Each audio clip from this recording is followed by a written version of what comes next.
তো তোমরা অনেকেই বলবা দাদা তোমাকেও এই ভিডিও করতে হলো, শেষ পর্যন্ত তোমাকেও বেশি লাইক পাওয়ার আশায় এরকম ভিডিও করতে হলো। না বন্ধুরা, এমনটা কোনোদিনই না। আমি এই শিক্ষার ব্যাপারে এত বড় দুর্নীতি দেখে, সর্বভারতীয় স্তরে শিক্ষার এত বড় দুর্যোগ অবস্থা দেখে আমার নিজের মনকে আর আমি সামলাতে পারলাম না। আমার কোনো দায়বদ্ধতা পড়েনি এত গরমের মধ্যে সমস্ত পাখা বন্ধ করে, গেটের বন্ধ করে, আওয়াজটা যেন ঠিকভাবে শোনা যায় তার জন্য ভিডিও করা। আমি নিজের মনকে আর সামলাতে পারলাম না, তাই তোমাদের বলতে হলো। দেখো, তোমরা অনেকেই শুনেছ যে সর্বভারতীয় স্তরে নিট নামক একটা এক্সাম, যে এক্সামের জন্য শত শত মা বাবা, শত শত ছেলে মেয়ে প্রতীক্ষায় থাকে ওই একটা দিনের আশায়, একটা দিনকে ভালোভাবে করার আশায়। একটা বছর, দুটো বছর, তিনটি বছর, 5টা বছর কত সময় নষ্ট করে ফেলে একটা দিনের আশায়, একটা দিনকে ভালো করার আশায়, ডাক্তারের যে স্টেথোস্কোপ সেটাকে নেওয়ার আশায়। কিন্তু এই একটা সর্বভারতীয় স্তরের পরীক্ষা আজকাল স্ক্যাম হচ্ছে। হ্যাঁ, আজ পর্যন্ত আমি শুনেছিলাম এইচএস স্তর, মানে এইচএস হায়ার সেকেন্ডারি বা তোমার স্টেট লেভেলে যে সমস্ত পরীক্ষা বলো না কেন, পিএসসি বলো, আমাদের ফুড এসআই বলো, ক্লাস টি বলো, স্টেট লেভেলের পরীক্ষায় প্রায় প্রশ্নপত্র ফাঁসের এবং ঘটনা চলেই, প্রায় রেয়ার কিছু না। কিন্তু সর্বভারতীয় স্তরে এটা পৌঁছে যাওয়া সত্যি একটা নির্লজ্জকর একটা ব্যাপার, একটা খুব দুর্যোগজনক ব্যাপার। ভবিষ্যতের শিক্ষা ব্যবস্থা আর কোথায় যাবে, ভবিষ্যতের শিক্ষা ব্যবস্থা স্ক্যামারদের হাতে চলে যাবে কি আমরা বুঝতে পারছি না। আসলে স্ক্যামাররা কারা? প্রকৃতপক্ষে তো এনটিএ, প্রত্যক্ষভাবে এনটিএ। এনটিএ মানে ন্যাশনাল টেস্টিং এজেন্সি, যেটাকে আমরা বলি। এনটিএ শুধুমাত্র নিটি পরীক্ষা কন্ডাক্ট করে না, আরও অনেক পরীক্ষায় তারা কন্ডাক্ট করায়। তবে বিগত সালে তুমি দেখো, এনটিএ কিন্তু খুব একটা খারাপ পরীক্ষা কন্ডাক্ট করে না। ওরা কিন্তু প্রায়, ওদের রেকর্ড আছে একটা, খুব ভালোভাবে পরীক্ষা কন্ডাক্ট করে। ওদের ক্ষেত্রে সেরকম প্রশ্নপত্র ফাঁস হয় না। আবার রিসেন্ট 4-5 বছর থেকে এরা খুব খারাপ একটা সিচুয়েশনের মধ্যে আছে। তাহলে এনটিএদের, আমার দেখো, এই প্রশ্নপত্র ফাঁসটা কারা করবে? আমাদের মতো সাধারণ স্টুডেন্টের অত ক্ষমতা আছে, যারা নিট পরীক্ষার্থী আছে তাদের মতো অত ক্ষমতা আছে যে প্রশ্নপত্র তারা ফাঁস করে ফেলবে যেখান থেকে হোক? এমনটা কিন্তু না। ওই যারা প্রশ্ন সংগঠন করে, প্রশ্ন সংস্থা, যারা এনটিএ, তাদের মধ্যে রাঘব বলরা ঢুকে আছে। তো এনটিএর উচিত যে তাদের সেই রাঘব বলকে আগে ধরা, এনটিএর স্তরটাকে, মানে এনটিএর টিমটাকে আরো সুসংগঠিত করা, ঠিকভাবে শেখা। কিন্তু পরোক্ষভাবে এর সাথে কে দাঁড়িয়ে আছে? পরোক্ষভাবে দাঁড়িয়ে আছে সরকারও। আমাদের যে সরকার, পশ্চিমবঙ্গের যে সরকার, পরোক্ষভাবে তার সাথে দাঁড়িয়ে আছে। না হলে কিন্তু কোনোদিনই সম্ভব না। এনটিএর অত বড় ক্ষমতা নাই একটা সর্বভারতীয় স্তরের পরীক্ষাকে 10 লাখ টাকা 12 লাখ টাকার বিনিময়ে এত সহজে বিক্রি করে দেওয়া। অতটা ক্ষমতা নাই। পাশে সরকারও আছে। শুধুমাত্র আমি শুধুমাত্র এনটিএর কথাই বলছি, আমি শুধু ভারতের কথা বলছি, পশ্চিমবঙ্গেও তাই। পশ্চিমবঙ্গ যখন পরীক্ষার স্ক্যাম হয়, যখন পরীক্ষার প্রশ্নপত্র ফাঁস হয়, তার পেছনে কি মনে করো? তার পেছনে সরকার, মানে কি, এক সরকারের বিরুদ্ধে অপর সরকারের একটা প্রতিদ্বন্দ্ব। দেখো, এক দলের বিরুদ্ধে এক দলের প্রতিদ্বন্দ্ব। এক দল সবসময় চায় যে অপর দলকে কি করে হোক, যে কোনো উপায়ে সেই দলকে ছোট করা, মানুষের চোখের সামনে ছোট করা, মিডিয়ার সামনে সেটাকে ভালো করে দেখানো, যার প্রভাবে ওরা কিছু ভোট পায়। আমি তোমাদের স্পষ্ট কথা বলি, তোমাদের এখানে ভাববাই তো এর মধ্যে আবার রাজনীতির ইস্যু জড়াচ্ছেন কেন? এর মধ্যেও রাজনীতির ইস্যু আছে। তার কারণ তোমরা ভালো করে ভাবো, যখন নিট পরীক্ষা লিক হয় তখন কিন্তু ভোটের আবহ, ভোট শুরু হওয়ার কিছু আগে একটা ইস্যু থাকতে পারে, যার ফলে কিন্তু ভোটের যে ব্যাপারটা, বুঝতে পারছো কি, একটা ইস্যু ওর মধ্যে থাকতে পারে। আমি বেশি এক্সপ্লেন করতে পারবো না, হয়তো আমার ভিডিওতে কপিরাইট চলে আসতে পারে।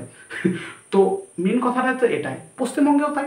পশ্চিমবঙ্গে কোনো একটা পরীক্ষায়, ধরো কোনো একটা পরীক্ষা কন্ডাক্ট হলো, এবার অপর দলের কোনো নেতারা, অপর দলের কেউ, তারা চক্রান্ত করে, তারাই করে যে ওই কোশ্চেন ফাঁস করার পেছনে তাদের দায় থাকে। তার কারণ তারা সবসময় চায় যে ওই দলটা খারাপ হোক, যার ফলে কিছু ভোট আমাদের আসুক। তো কিছু আর বলার নেই। আমি আর তুমি বলে, তুমি আর আমি শুনছি, এতে কিছু হবে না, কিছুই হবে না। আমার ভিডিও কজনের কাছে পৌঁছাবে? খুব জোর 500-600 জনের কাছে পৌঁছাবে, শুনবে। কিন্তু আমি বা বলার কে? আমি তো কেউই না বলার। তো তাও আমার একজন দেশের একজন নাগরিক হিসাবে তো হয়তো তোমার খুব জ্ঞান মনে হবে কথাগুলোকে, তা আমি কথাগুলো মন থেকে বলছি, বেড়ে আসছে অটোমেটিকলি কথাগুলো। দেশের নাগরিক হিসাবে এইসব বেড়ে আসে কথাগুলো। ন্যাশনাল টেস্টিং এজেন্সি, শুধুমাত্র এনটিএ, যারা প্রশ্ন সংগঠন করা শুধুমাত্র তারাই দায়ী থাকে না, এর পেছনে বড় হাত থাকেই। তুমি একবারও মিডিয়াতে তুমি দেখো, তুমি মিডিয়াতে তুমি যখন এনটিএর প্রশ্নপত্র ফাঁস হয়, আমাদের পশ্চিমবঙ্গের টিভিতে কোনো নিউজ চ্যানেলে তুমি দেখেছো? কোনো নিউজ চ্যানেলে দেখেছো যে প্রশ্নপত্র ফাঁস ব্যাপারে কেউ কিছু বলছে? কেউ কিছু বলবে না। ওই কোন পার্টির নেতা কে বললো, কোন পার্টির নেতা কি করলো, হিংসার রাজনীতি। দেখো, একটা দল বলে, আমি রাজনীতির প্রসঙ্গে বিশেষভাবে আনছি না, ঠিক আছে? আমার ভিডিওতে আবার কপিরাইট করতে পারে, তাও বলি, একটা দল তোমার বলে যে এই দলটা ভালো কাজ করেছে, এই দলটা ভালো কাজ করছে, বলে না। কোন একটা ভালো কাজ করলে সেই ভালো কাজদের মধ্যে কি একটা খারাপ দোষ খুঁজে পেলে সেই খারাপ দোষটাকে আরো বড় করে মিডিয়াও সেটাকে বড় করে দেখায়। এটাই তো জিনিস। তো দেশটা কি করে উন্নত হবে শেষ পর্যন্ত? একজন যারা এরকম স্ক্যাম হচ্ছে, যারা বেশি নাম্বার পাচ্ছে, যারা এরভাবে টুকলি করে 700 কোটি পাচ্ছে, তারা যদি ভবিষ্যতে নিট, তোমার এমবিবিএস থেকে তোমার যদি নিট মানে ক্লিয়ার করে, তাহলে তারা যে ডাক্তার হবে, তারা কি রোগীকে ঠিকভাবে দেখতে পাবে? দেখতে পাবে কি একটা যে অসুস্থ রোগী তার কাছে গেলে সে তো মেরে ফেলে রোগীটাকে, স্পষ্ট কথায় বলি। তাহলে সবাই তো ডাক্তার হওয়ার যোগ্য না। ডাক্তার হওয়ার পেছনে দেখো, নিট ক্লিয়ার করলাম মানে ডাক্তার হওয়ার সেটা কিন্তু না। ডাক্তার হওয়ার পেছনেও একজন সঠিক ডাক্তার হওয়ার পেছনেও তার একটা বিশাল মানসিক শক্তি দরকার আছে। ডাক্তার হওয়া মানে ডাক্তার হয়ে গেলাম, ইঞ্জিনিয়ার হয়ে গেলাম মানে ইঞ্জিনিয়ার হওয়ার দরকার না, ইঞ্জিনিয়ারটা বাদ দিলাম, ডাক্তার হওয়াটার পেছনে একটা তার মানসিক শক্তি দরকার হয় প্রচণ্ড পরিমাণে, তাহলে গিয়ে সে একজন ভালো ডাক্তার হতে পারে। সবাই হতে পারে না। এরপরে যদি এই সমস্ত স্টুডেন্টরা গিয়ে ডাক্তার হয় তাহলে তো তারা নিহাত রোগীকে মেরে ফেলবে, রোগীর অপারেশন করার সময় টুকলি করবে। তো যাই হোক, এটাও যে সমস্ত স্টুডেন্টরা এইসব করে টুকলি তাদের কাছে এটা লজ্জা, এবং সবার কাছে এটা লজ্জা। এর হিসাব কে দিবে বলো? এর হিসাব ওরা তো দেখে না, বড় বড় পার্টির নেতারাও দেখে না, যারা প্রশ্ন ফাঁস করে এনটিও দেখে না, জাস্ট টাকার লোভে নিজের স্বার্থ সিদ্ধির জন্য। আসলে দুইটা হচ্ছে নিজের স্বার্থে, বুঝলো তো? বেশি জ্ঞান দিয়ে ফেললেও কথাটা শোনো, দুইটা হচ্ছে নিজের স্বার্থে। তুমি যত ভালো হবা লোক তোমাকে তত পেছন থেকে দেবে, লাভ নেই। স্ক্যামার তাহলে দরকার কি? আমাদের নিট যারা পরীক্ষা দিল তার প্রিপারেশন করার দরকার কি? 3 বছর 2 বছর 1 বছর ধরে প্রিপারেশন করার দরকার কি? স্ক্যামারদের সাথে হাত মিলিয়ে রাখবে, 10 লাখ টাকা দিবে, আমার প্রশ্ন পেয়ে যাবে। দেখো এনটা যতই কারচুপি করুক, যতই লিস্টে বলুক, ওরা প্রশ্নপত্র ফাঁস হয়েছে, ঠিক আছে? ওরা যত যে ভাই বলুক রেসমাস দিছি কি করেনি, হয়েছে, স্বাভাবিক কথা। না হলে যেখানে একজন বা দুজন ম্যাক্সিমাম 720 720 পেত, সেখানে 67 জন। 720 720 বা নিটে কম মনে করছো? ভগবানকে পাওয়া 720 720 মারা মানে অত সহজ না। খুব জোর যারা 720 পায় তারাও হয়তো 680 পাওয়ার মতো টার্গেট রাখে, 680 পাওয়ার মতো, তাও তাদের ভাগ্যের জোরে লেগে যায় 720 স্পষ্ট কথাই বলি। সেখানে 67 68 70 জন পারে, ইয়ার কি পেয়েছেন নাকি আপনারা? তা এর ফলে কি হচ্ছে, যারা যারা সারা বছর ধরে প্রিপারেশন করলো, যারা 1 বছর 2 বছর ধরে প্রিপারেশন করছে, যারা সমস্ত কিছু স্যাক্রিফাইস করছে, যারা সবকিছু ত্যাগ করছে, ঘরের যদি একটা কোনো অনুষ্ঠান হয় নিজের বাড়িতে, সেই অনুষ্ঠানেও সেটা অংশগ্রহণ করে না, শুধুমাত্র একটাই লক্ষ্যে, তার মাথার মধ্যে একটাই লক্ষ্য থাকে, তার উপর কি প্রভাব ফেলতে পারে একবার ভাবে?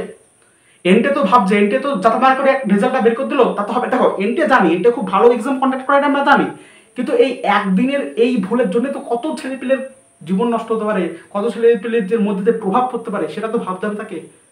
একদিনের ভুলটা মানে তোদের কাছে বড় ভুল, সমস্ত পরীক্ষাতে ভারতবর্ষের প্রত্যেকটা ছেলে মেয়ের কাছে একটা বড় ভুল, তাই না? একটা ভুল মানে বড় ভুল। একটা ছেলে মেয়েকে তোমার একটা বাবা মা 13 লাখ 14 লাখ আরো বড় বড় কত টাকা দিয়ে কোচিং এ ভর্তি করাচ্ছে, কোচিং সেন্টারে 1 লাখ 2 লাখ 3 4 লাখ, 13 14 লাখ না, 3 4 লাখ 5 লাখ টাকা।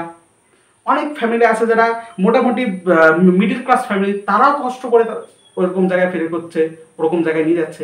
সেখানে সর্বভারতীয় স্তরে এমন একটা স্ক্যাম, এর পেছনে বড় হাতা আছে বলছি, এর পেছনে একটা পলিটিক্স ইস্যু আছেই, ভোটের প্রভাবটাকে ফেলার জন্য। তো এটা নিশ্চিন্ত একটা দুঃখজনক ব্যাপার, এটা সত্যি দুঃখজনক ব্যাপার, এমনটা হওয়া উচিত ছিল না। তো আমি আর তুমি বলে কি করবো বলো? আমি যে বললাম তোমাকে, আমি হয়তো কথাগুলো বলে ফেললাম, কিছু তো করার নেই। শেষ পর্যন্ত তাদের ক্ষতি হলো, কাদের ক্ষতি হলো? যারা 602 বার ড্রপ নিয়েছে, 3 বার ড্রপ নিয়েছে, 4 বছর ড্রপ নিয়েছে, তারা এই 4 বছর ড্রপ নেওয়ার পর এবার দেখেছে সবচেয়ে ভালো পরীক্ষা দিচ্ছে, তারপরেও যদি তার এরকম অবস্থা হয়, সেটা সত্যি একজন স্টুডেন্ট হিসাবে তুমি একবার ভাবো। আজকে হয়তো নিটে এরকম হয়েছে, এর ভবিষ্যতে এরকম কত পরীক্ষা হবে তার তো ঠিক নাই। এই জন্য প্রত্যেকটা সংস্থাকে দরকার শক্ত হওয়া, প্রত্যেকটা সরকারকেও দরকার শক্ত হওয়া, বুঝলো তো? আমি তুমি বলে কিছুই হবে না। জাস্ট তাও আমি যদি 500 জনকে প্রেরণ করতে পারি, এটা 500 জন হয়তো শুনছে, তার মধ্যে একটা কিছু ইফেক্ট ফেলতে পারছি আমি, এটাই। এই 500 জন হয়তো আর 1000 জনকে বলবে। তো তোমরা চেষ্টা করো ভিডিওটাকে বেশি করে শেয়ার করা, যাতে আমি আমার এই বার্তাটা সবার মধ্যে পৌঁছাতে পারি। শুধুমাত্র নিটই না, আর ভবিষ্যতে যখন কোনো এক্সাম এরকম না হয় তার প্রতি তোমরা প্রতিবাদ করো। আরও এরকম অনেক এক্সাম হবে, এরকম তোমরা জানেন না হয়। প্রত্যেকটা ছাত্রের ভবিষ্যতের পেছনে এভাবে খেলা যায় না, প্রত্যেকটা শিক্ষার পেছনে এভাবে তোমাদের খেলা যায় না। তো নিট স্ক্যাম আমি যাদের বলি, নিটে যা যা হয়েছে এই সমস্তটাকে একটা সলিউশন করারই দরকার। রিনিট এক্সাম হয়তো হবে না, তার কারণ আবার রিনিট কন্ডাক্ট করা হয়তো হবে না, তার রেজাল্টকে নতুনভাবে ঠিকভাবে পাবলিশ করা যায় বা কিছু একটা উপায় তাড়াতাড়ি বের করার দরকার। তার কারণ অ্যাডমিশন প্রসেসও খুব তাড়াতাড়ি চলে আসছে। তাই এখানেই বলি, এটুকুই আমার বলার ছিল, যেটুকু আমার মন থেকে বলতে ইচ্ছা হলো সেটুকু বললাম।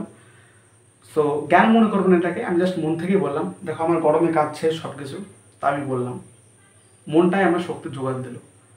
তো ধন্যবাদ বন্ধুরা, দেখা হচ্ছে পরের ভিডিওতে।